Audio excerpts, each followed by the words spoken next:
দায়িত্ব হচ্ছে ভক্তগণকে প্রসাদ খাওয়ানো, তাই তাদের দায়িত্বটা হচ্ছে প্রসাদ খাওয়ানোর দায়িত্ব।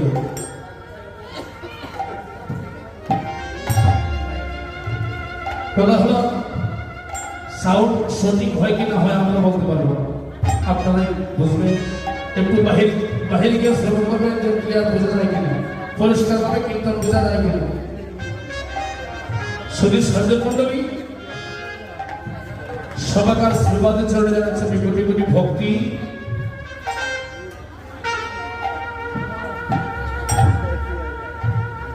আমি প্রণাম জানাচ্ছি বৃন্দাবনের রাধা গোবিন্দ স্বামীর নবদ্বীপের পঞ্চদশ চৌষট্টি মহান্ত অষ্টমীরা স্বরগোস্বামী জয় চক্রবর্তী সবাকার শ্রীবাদে চলে যাচ্ছে কোটি কোটি ধন্যবাদ। যেখানে কীর্তন হচ্ছে এখানে আমার পিতৃদল, ভাতৃদল, মাতৃদল, ভক্তদল অনেকে উপস্থিত।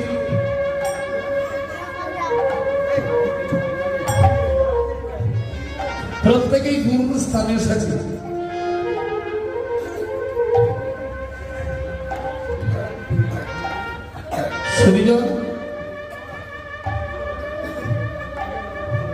সেই ভগবান ভক্ত শ্রী কঙ্কনপদ গোস্বামী, শ্রী বিপ্লব পদ গোস্বামী, তাদের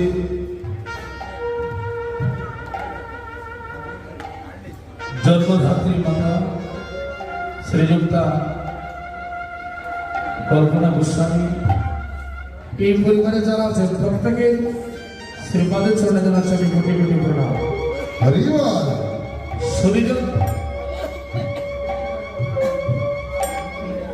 শাস্ত্র বলছে ভক্তি যা কৃষ্ণ তার সর্বশাস্ত্রে কয়,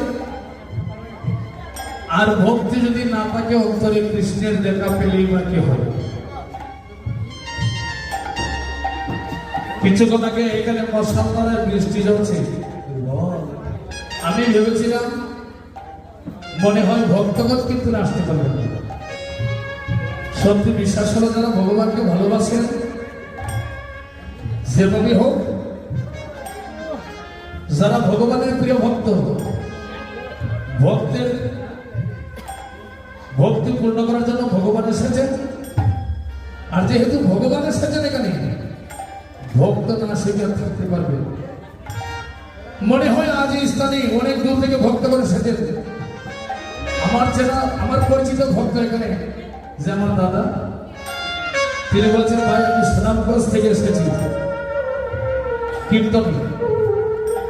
তাই কোনো ভক্ত ভগবানকে খুঁজতে হবে না যে ভগবান কোথায় আছে, ভগবান কোথায় আছে। ভক্ত কখনো ভগবানকে খুঁজতে হবে না। যদি ভক্ত হন, ভগবান তিনি নিজেই ভক্তকে খুঁজেন যে আমার ভক্ত কোথায় আছে। গত রাত্রে এখানে অধিবাস হয়েছিল। অধিবাস কি আদিবাস, অর্থাৎ মহোৎসবের পূর্বরাত্রিতে ভক্তের সাথে ভগবানের বাস। ভক্তের আমন্ত্রণ নিমন্ত্রণ পেয়ে ভগবান তিনি তার সকল পাঁচ সদ্গণকে নিয়ে এসেছেন। ভগবান যদি এখানে না আসতেন তাহলে ভক্ত আসার কোনো কথাই নয়। তাই শুধু সজ্জন মন্ডলী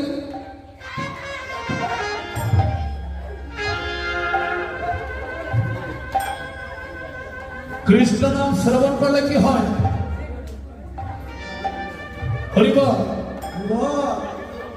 কৃষ্ণ নাম শ্রবণ করলে কি হয়?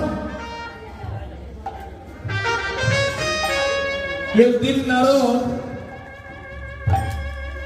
বৈকুণ্ঠে গিয়ে প্রভু শ্রীহরিকে বলছেন, প্রভু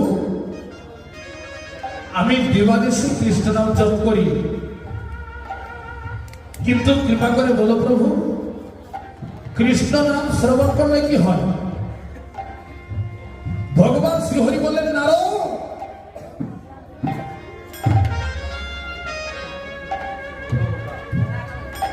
এই কথা তো আমি বলবো না, তুমি চলে যাও জমালয়ে, জমালয়ে যদি চলে যাও, জমালয়ে গেলে তুমি জানতে পারবে যে কৃষ্ণ নাম শ্রবণ করলে কি হয়। নারদ বলছে, প্রভু তুমি আমার সাথে উপহাস করছো। জমালয়ে তো কোনো ভক্ত থাকে না, যত পাপী তাপীরা আছে প্রত্যেকের স্থান হচ্ছে জমালয়। আর তুমি বলেছো জমালয়ে গেলে আমি কৃষ্ণ নামের মহিমার কথা জানতে পারবো। ভগবান শ্রী হরি বললেন, যা। তুমি বললে নারদ, জগতে যত পাপী তাপী আছে প্রত্যেকের স্থান হচ্ছে জমালয়। আরে ও নারদ, সেখানেই একমাত্র তুমি গেলে কৃষ্ণ নামের মহিমার কথা জানতে পারবে। নারদ চলে গেলেন জমালয়ে। যমরাজ বলছে, নারদ কৃপা করে যখন তুমি জমালয়ে এসেছ, তাহলে দয়া করে তুমি কৃষ্ণ নাম জপ করে আমার জমলাটা প্রদক্ষিণ করো। নারদ বিনার সুরে কৃষ্ণ নাম জপ করে যখন জমলাটা প্রদক্ষিণ করছে, শুধু সজ্জন মন্ডলী, জমালয়ে যত পাপী তাপীরা ছিল তারা সবাই আকাশ পথে চলে যাচ্ছে। সবাই আকাশ পথে চলে যাচ্ছে। নারদ কৃষ্ণ নাম জপ করছে, আকাশ পথে চেয়ে দেখে সবাই যে আকাশ পথে চলে যাচ্ছে, জমালয়টা খালি হয়ে গেছে। নারদ মুনি মনে মনে ভাবছেন, ভগবান বললেন যে জমালয়ে গেলে আমি জানতে পারবো কৃষ্ণ নামের মহিমার কথা। সেই মহিমার কথা আমি জানতে পারবো দূরের কথা, নাম তো কেউ ভালোবাসে না, সবাই আকাশ পথে চলে যাচ্ছে। আমি চলে যাবো আমার বৈকুণ্ঠে, প্রভু শ্রী হরিকে বলবো, প্রভু কেন আমার কাছে মিথ্যা কথা বলেছে। নারদ চলে গেলেন বৈকুণ্ঠে। গিয়ে দেখলেন বৈকুণ্ঠে গিয়ে দাঁড়াইবার জায়গা নেই। কোনোভাবে প্রভু শ্রী হরিকে বললেন, প্রভু তুমি তো বলেছিলে জমালয়ে গেলে জানতে পারবো কৃষ্ণ নামের মহিমার কথা। আমি কৃষ্ণ নাম জপ করেছি, সেই মহিমার কথা জানতে পারবো দূরের কথা। সবাই আকাশ পথে চলে গেছে। তারা কোথায় চলে গেল? ভগবান শ্রী হরি বললেন, নারদ এখনই কি তোমার নামের মহিমার কথা জানার বাকি রইল? তুমি যে বলছো নাম শ্রবণে সবাই আকাশ পথে চলে গেছে, কোথায় চলে গেছে? আমার বৈকুণ্ঠ ধামে এসেছে। তুমি যে কৃষ্ণ নাম জপ করেছো জমালয়ে গিয়ে, তোমার মুখে কৃষ্ণ নাম শ্রবণ করে তারা সবাই উদ্ধার হয়ে গেছে। তাই সুধীজন আসুন, সবাই অভিসারী হয়ে বসে রয়েছে। আমরা সবাই হাততালির মাধ্যমে সংক্ষিপ্ত ভাবে গুরু ভজনটা পরিবেশনা করি, তারপর লীলায় প্রবেশ করব। সবাই একটু হাততালি দিয়ে কীর্তন করে নিন। কীর্তন আনন্দে যাবে ভজনে গুরু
বিদায় সময় দীর্ঘিত না করে লীলা প্রবেশ করব। অভিসার শব্দের মূল তাৎপর্য হচ্ছে ভগবানের উদ্দেশ্যে প্রমাণ করা। অভিসার পরিবেশনা করতে গিয়ে আমার অনেক ভুল ভ্রান্তি হতে পারে, বৈষ্ণব অপরাধ থেকে আমাকে ক্ষমা করে দেবে। প্রত্যেকের জীবনে কিন্তু একদিন অভিসার হবে, জনাকে প্রত্যেকের জীবনে একদিন অভিসার হবে। কৃষ্ণ যখন মাসি বাজায় রাধারানী অভিসারে চলে যাবে, তাই তো আমাদের জীবনে একদিন অভিসার হবে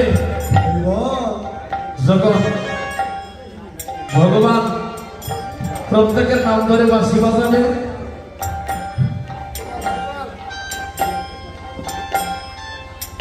যখন ডাক আসবে বাঁশির সুর যখন বেজে উঠবে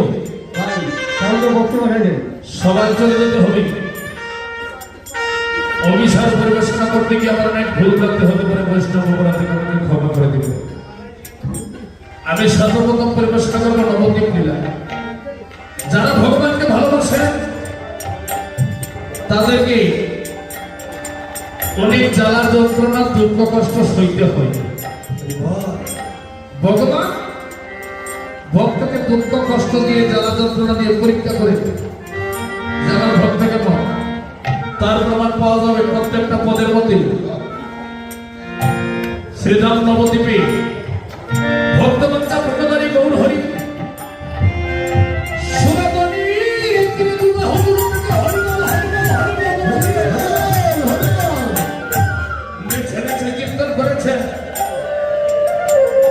লীলার পাশে দাঁড়িয়ে পদে কর্তা পদে ভাব দিয়ে বলেছে গৌরাঙ্গ চাঁদারি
কনে হাসেন কনে কাঁদেন কনে ধুলা করে করিবে না। এমন সময় নবদ্বীপে গৌর ভাবিনী নাগরিকে সুরধনীর ঘাটে চলে গেলেন জলান্তে। সুরধনীর ঘাটে জলান্তে চলে গেলেন গৌর দর্শন করে সুরধনীর জলে কলসি ছেড়ে দিয়ে শূন্য হস্তে কেটে কেটে ঘুরে ফিরে এলেন। অপরের জন রমণীকে বলছে কি গো তুমি না জলান্তে গেছিলে সুরধনীর ঘাটে, কলসি কোথায় আর তোমার জল কোথায়? তোমার নয়নের জল করতে পারছি, কলসের জল কোথায়? তাই গৌর বলছে শুনো গৌরী আমার মনের কথা তোমাকে অনাগরিক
পাগলিনী জলের কাছে আমি চাঁদ দেখেছি।